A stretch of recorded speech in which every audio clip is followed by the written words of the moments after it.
Assalamu alaikum wa rahmatullahi wa barakatuh. Today we are going to study multivariable optimization problem with inequality constraints. Uh, Basically, we'll start with the preliminary ideas related to this type of problems. In the last class, we have discussed multivariable optimization problem with equality constraints. So somehow if the problem is of inequality nature, the constraint with equality natures, then how to deal with this scenario. So now let's start with our basic problem. The basic problem is always a minimization type. So minimize fx. If it's a function of x and x is always a vector in most cases subject to the constraint, that is this time j is j number of them, which is also a function of x lesser than or equal to 0. So if it is always, we'll always assume lesser than 0. If it is not lesser than 0, then you can just rearrange the equation to make it lesser than 0. Then it will be helpful for us to the methods that we are learning. So where j is starting from 1 to n. Okay, so the inequality problems, how can we make it in equality problem? Since it is a lesser than or equal to problem, we can always add some variables which are known as slack variables with this. So basically with g, j, x, we'll be adding some positive values to ensure positive value into the square with that. That will give us equal to 0. And we are introducing for each of the inequality constraint, that is 1 to m, a unique yj. So yj will also be starting from 1 or 2. Okay, so now what is the name of yj? Slack variables.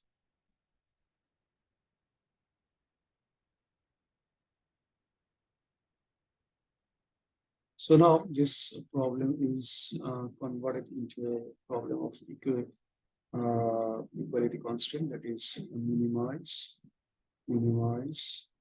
fx, where you're subject to g of j xy. Previously it is only a function of x, now it is function of x and y, gj x plus yj square equal to 0. So where your y's ranges from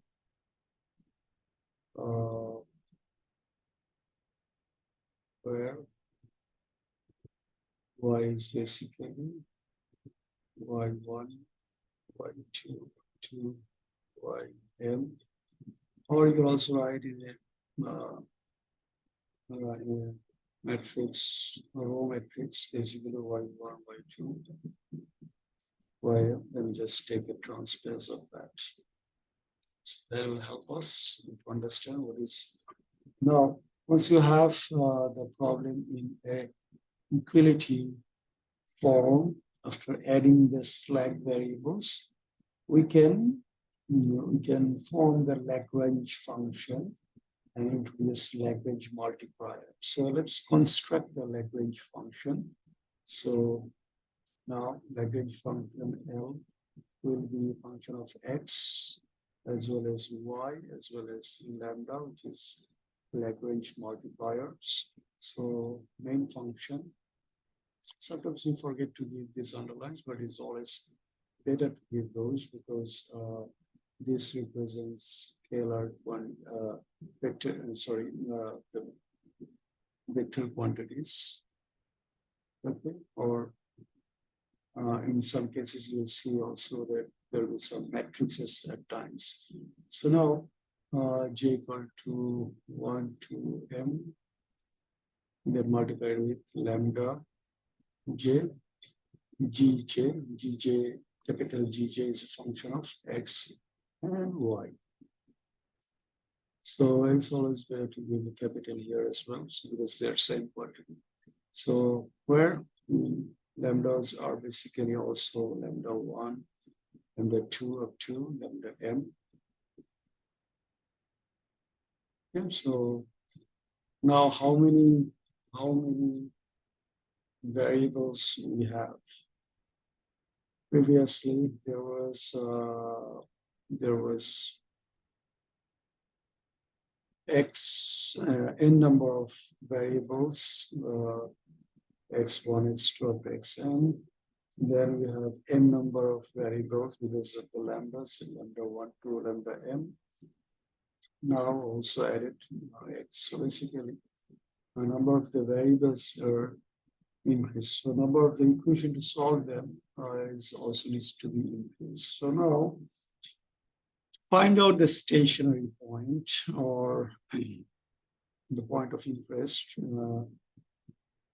We always have to find out the first derivative of the Lagrange function. So the Lagrange functions, the first derivative of the Lagrange functions, we have to figure out, and which has to be in terms of x, I, which has to be in terms of x lambda I, which was previously your inequality constants. Then you have as well as your, now since a new variable is added, so that also will include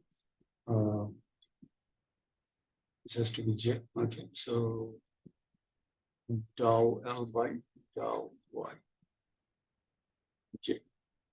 So this will provide us the stationary points. Points or critical points or points of interest, basically. So that point may be a maximum or a minimum. Since we are generalizing with minimization, so we're looking for a minimum value. So basically, after finding all those, what we are going to get? We are going to get x star, lambda star, as well as your y star. It corresponds to the stationary. These are the stationary points. So you have n values here, m values here, as well as m values here.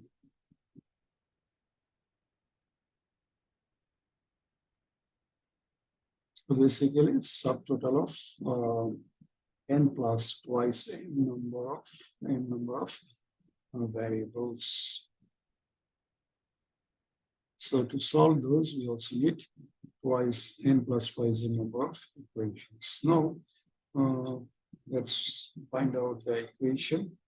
So dou L x y lambda by dou xi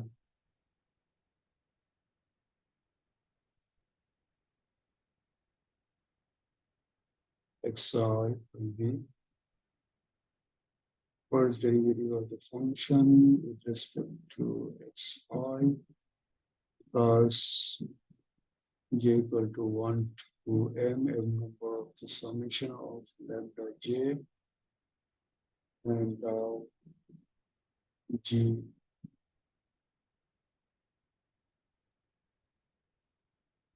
x.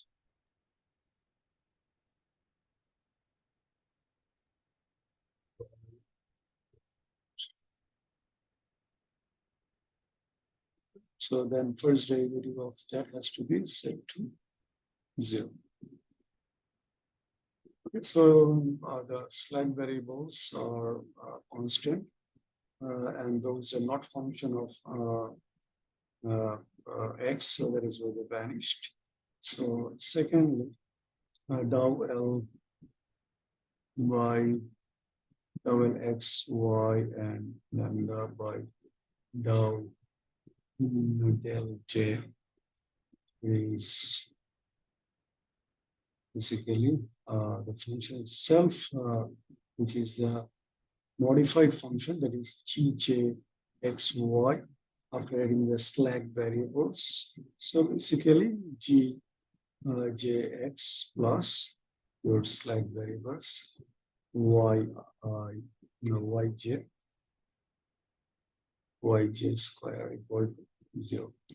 And the third one, which is in terms of slack variables, so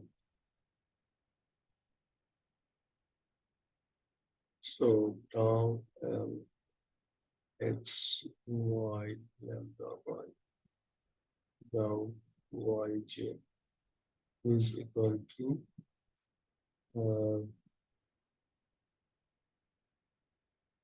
so your lambda will be multiplied with basically the function was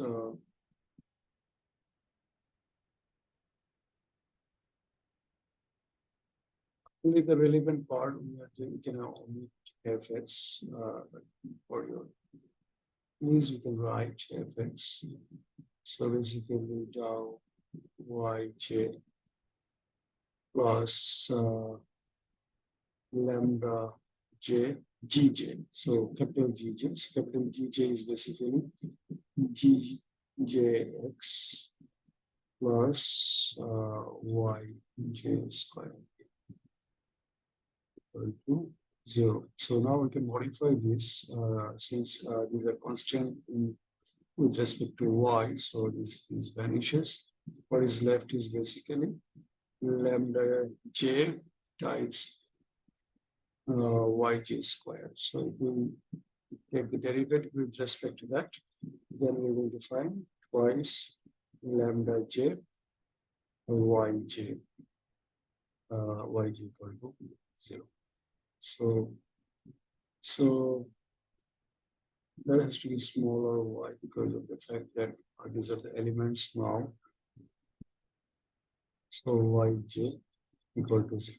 So now these are the three equations of interest for us. This is equation A, this is equation B, this is equation C. Okay, so all these equations, because the first equation will be how many of them? So the first equation will be ranging from n equal to 1 to up to n. Okay, so that is basically your I equal to 1, and the second equation is j equal to 1 to up to m, and third equation is also j equal to we missed one part, that is the summation was there, so we can include the summation here. So ultimately the summation will be there, but since it is equal to 0, summation block can be avoided. Okay.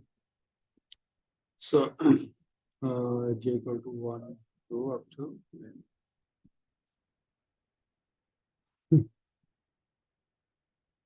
Okay. So ultimately there was n plus twice n variables, and now we have also n plus twice n equations. So you can easily solve them to find out the solution that will give us the resultant x dot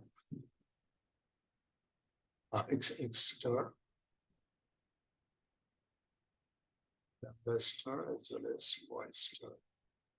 So basically the critical points, critical or stationary points. So, but now we need to understand this equation, equation 1, 2, 3. One is easy. We'll come back to that later on. But equation B, what it gives us is that it ensures that it is an inequality problem. How it ensures that? Because if we have the summation, that means without yj, our gj is without yj, our gj x is actually lesser than 0. So this is what you get without slack variables. This is what you get, and this gives us equation B. So basically, this is our inequality constant, which is ensured by equation B. Now, what equation C does, equation C gives us two conditions. So equation C says that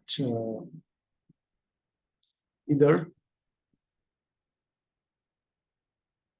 equation C says that either lambda j equal to 0 or your y j equal to 0. So two conditions we get. If lambda equal to 0, from the Lagrange multiplier, we already learned that if lambda is 0, that gives a inactive constraint. Why? Because it has no effect on the values of the minimum. So it is called inactive constraint. So since lambda 0 equal to 0 is inactive condition, so the other condition will give basically active constraint.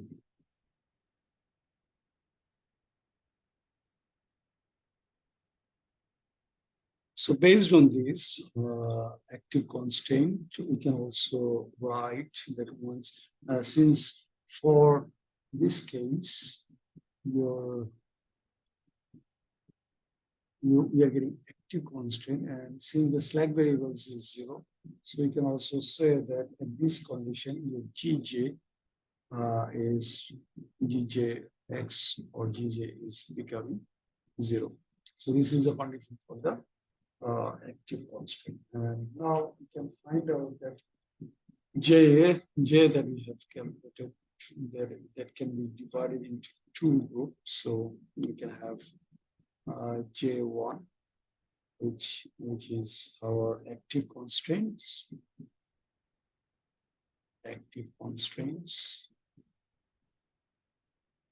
and J2, which is our inactive constraints. Okay, so the J that we have considered up to now, which was divided into two groups. One group is within J1, and which is active, and the condition for the active was, the ideal condition is lambda J is not 0. But from the equation C, we also have alternative thing. This should not be 0. That means y j has to be 0. And in the same way, we can also say that for these cases, Gj has to be 0.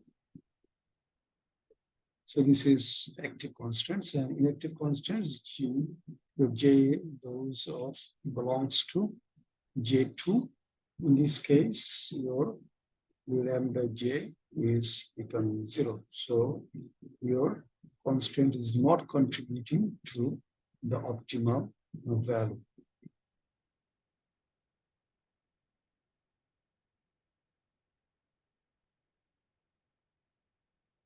Okay, now come to the equation A. Just go back and look at the equation A. What the equation A says, equation A is basically the derivative of the function, objective function, derivative of the objection function, then the summation of the multiplication of the Lagrange multiplier with the derivative of the constraints that was given, inequality constraints. So now we can write this, because we are now only interested about the constraint those are active. But basically, we are interested about J1 only. So we can rewrite the equation A as minus the dou f by dou xi equal to summation of, we just taken the f in the other side, J that belongs to J1 is active, lambda J times dou Gj by dou x equal to 0. So equal to 0, we should not give. Why not? Because we already moved the equation to the other side. So and now this is actually I equal to 1, 2. So we are taking the derivative with respect to all n number of variables. So similarly, the equation, this is actually simplified version of your equation A. So equation B can also be simplified in terms of the active constraint. So basically,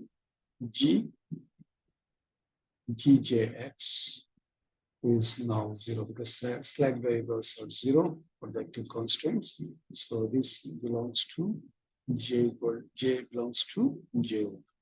And if the other one, whenever your slack variables are not 0, then we can write this equation B as Gj x plus yj square equal to 0, where when your j belongs to j2.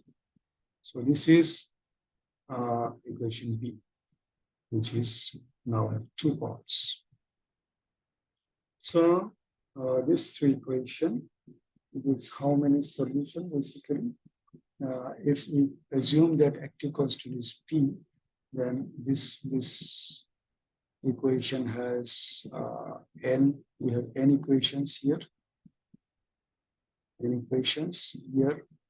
P number of actives, so P equations, and you have m minus number of equations here. So subtotal your equations, if you add, it will be n plus n. Okay, so P is, what is P? P is the number of the active constraints. So now, can we modify this equation? You can, if you want, you can rename this one as equation number D. You can give this is equation number E and equation number. So now equation number D can be write in terms of P number of them, because P of them are actually active. So you can write as minus dou f by dou xi equal to lambda 1 dou g1 by dou xi plus lambda 2 dou g2 by dou x2 dou xi plus goes on up to P number of them, so lambda p, then dou gp by dou xi. So this is with respect to the variables, system variables x1, x2 up to xn. So now if we write it collectively, all of them together, then collectively we can write. Collectively we can write as gradient of the objective function is equal to range multiplied times the gradient of the constraint. So lambda 2 del g2 goes up to lambda p del g.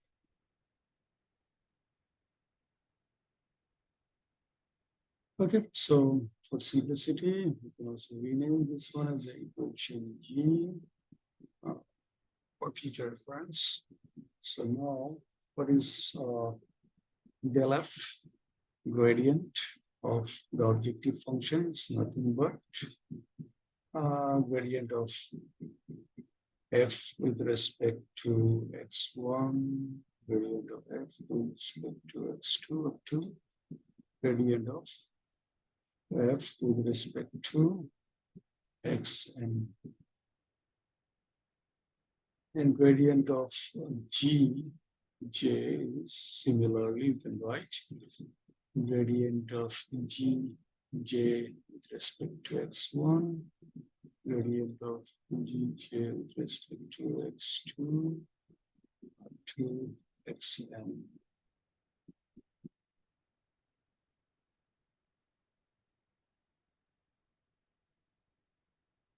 Okay, so now equation G indicates that the negative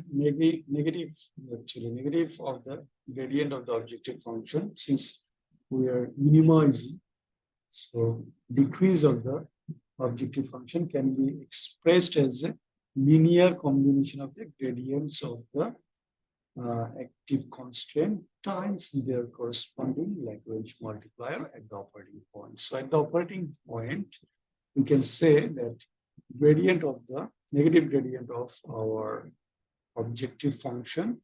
So the negative gradient of the objective function is the summation of the gradient of the constraints multiplied by their corresponding Lagrange multiplier. Okay, so this is we can understand from the equation. Now we can also see that for active constraints, for the minimization problem, this Lagrange multiplier lambda 1, lambda 2, lambda up to lambda p, these values has to be greater than 0. Okay, so how can we come to this conclusion? It has to be greater than 0. First of all, it cannot be 0. Why not? Because these are active constants. The condition for the active constant is that del j is not 0. So that is why the 0 value cannot be taken. Now, why they should be positive? Because of the fact that this is a we can take the easier example with say only 2 of them. So negative gradient of p is lambda 1 del g1 plus lambda 2 del g2 del g2.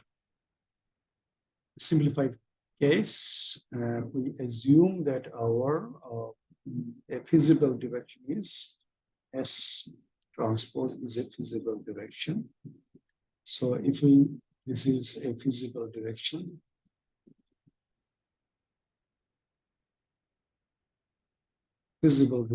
what does it mean? Feasible direction, in that direction, the gradient has to be negative for a minimization problem. And a feasible direction for a maximization problem the gradient has to be positive. So if we pre-multiply this equation with this S transpose of feasible direction, so by A minus S transpose del F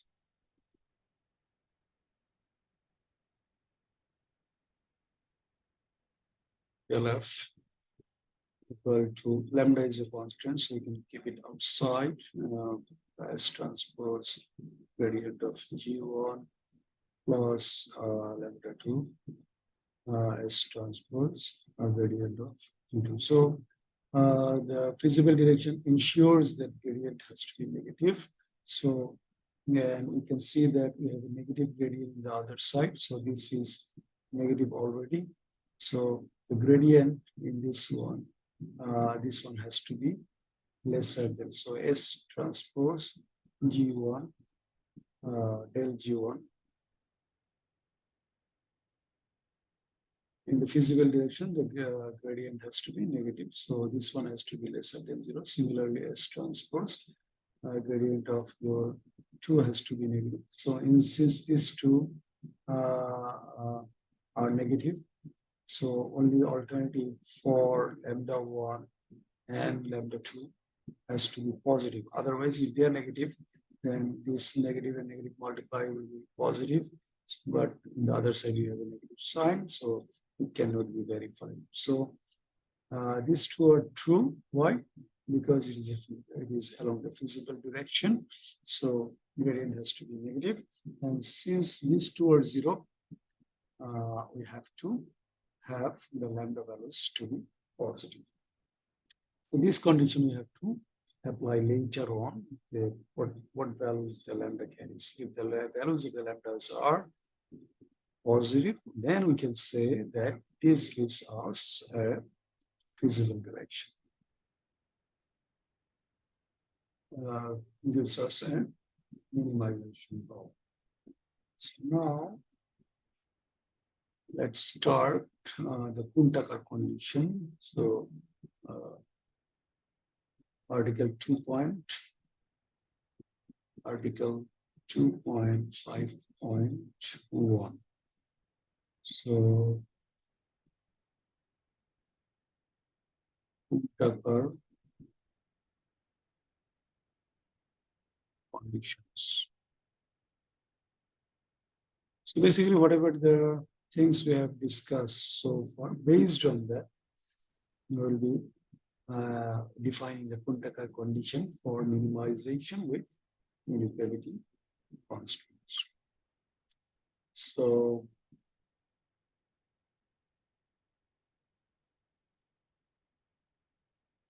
the problem is again minimization. So minimize fx and subject to the inequality constraint, that is gj x is lesser or equal to 0, where j is ranging from up to n. So the condition that satisfies at the constraint minimum point, that is x star, can be expressed as let me just write conditions to be satisfied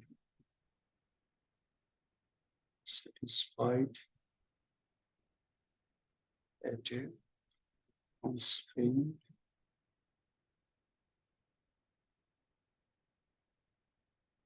point.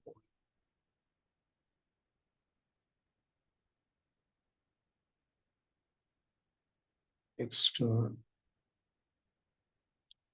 can be expressed as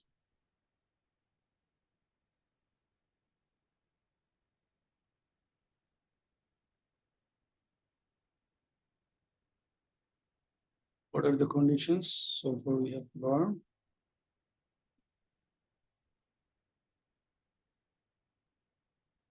First of all, del f by del xi plus j belongs to j1, summation of the j belongs to j1, lambda j, gj, dou gj by dxi equal to 0, which is up to 1 to n. And your lambda j values has to be greater than 0 for j within j. So these conditions are called Kuhn-Tucker condition. So these conditions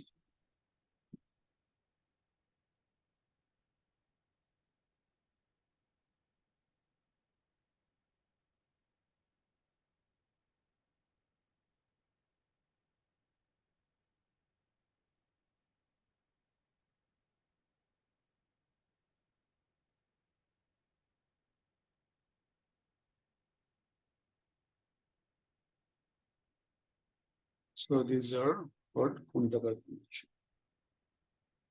Okay, so these are obtained from the first derivative. So a modified version of it.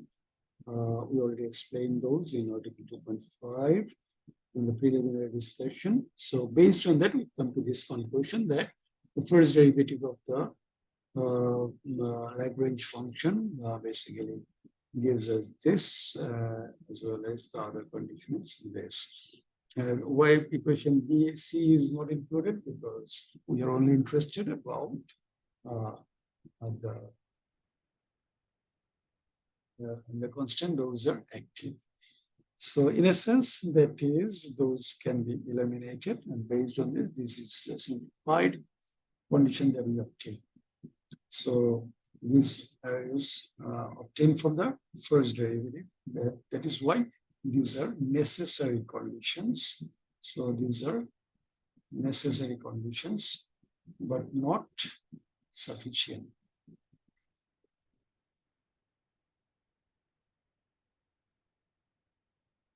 Okay, so why not sufficient? Because that has to be coming from the second derivative. So if the set of the active constants are known, then we can apply this simplified case. But somehow, if we don't know which constants are active and which are not active, then we have to modify the condition a bit so that all conditions can be included. So now modified version of it. So the condition, let us give the condition first. If active constraints are not known,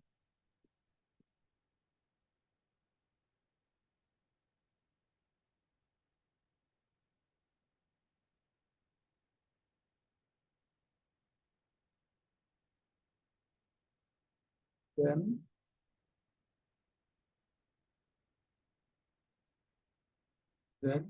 uh,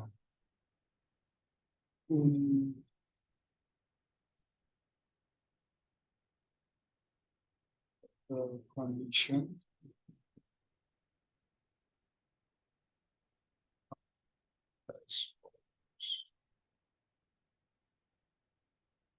okay. So we take the first equation is dou f by dou xi summation of, because you don't know j1, so all of them we have to consider 1, 2, m, then lambda j, b dou g, j by dou xi equal to 0, I equal to 1 to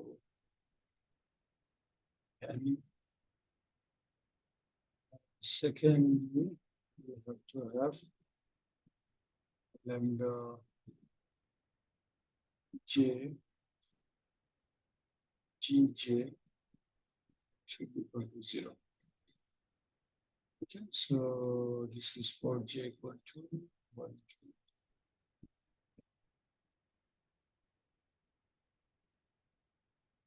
Thirdly, we have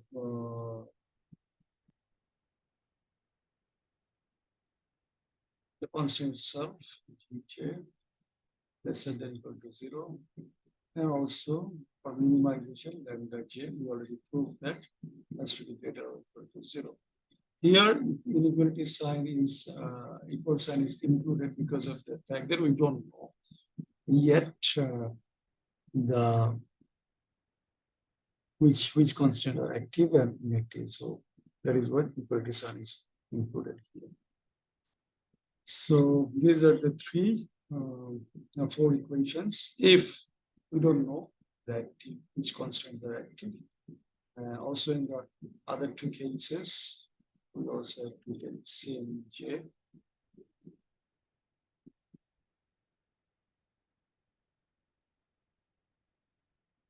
So you may be wondering from where this second equation came. So the second equation is basically derivative with respect to your lambda. So our basic function was, in case if you're wondering, then we can show how this one came.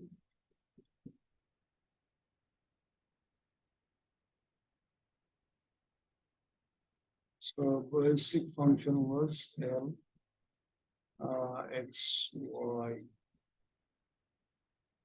lambda was something like this. Fx plus lambda times g of j. Also don't forget the summation. So fx the summation of lambda j.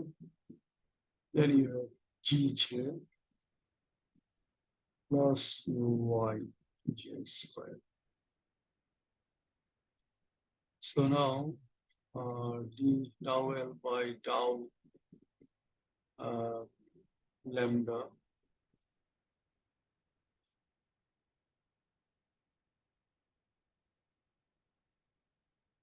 tau L by tau lambda j. The first one is constant, so vanished. This one is also constant, so vanished. What we have is lambda j g.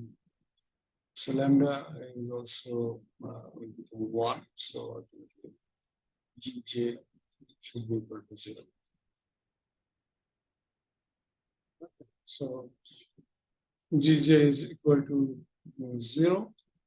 So we can simply see that our constant is 0, and also we can make the fact that if another constant value, which is maybe positive or 0, is added to a certain value that is already 0, so that will not harm your total result.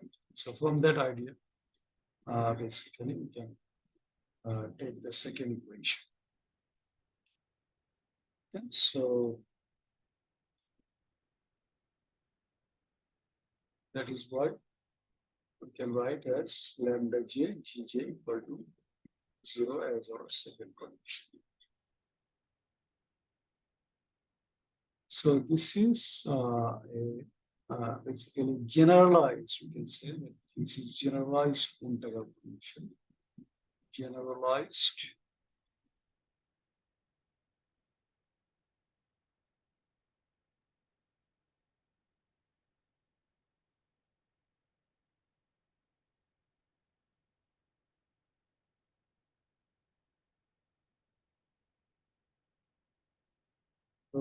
we'll also use this one for solving the problems. So basically there is two equations that will be used. The first two will be used for finding the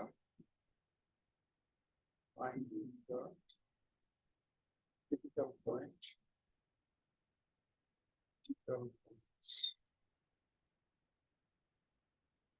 The other two used to validate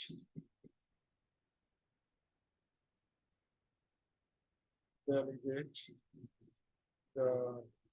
critical point.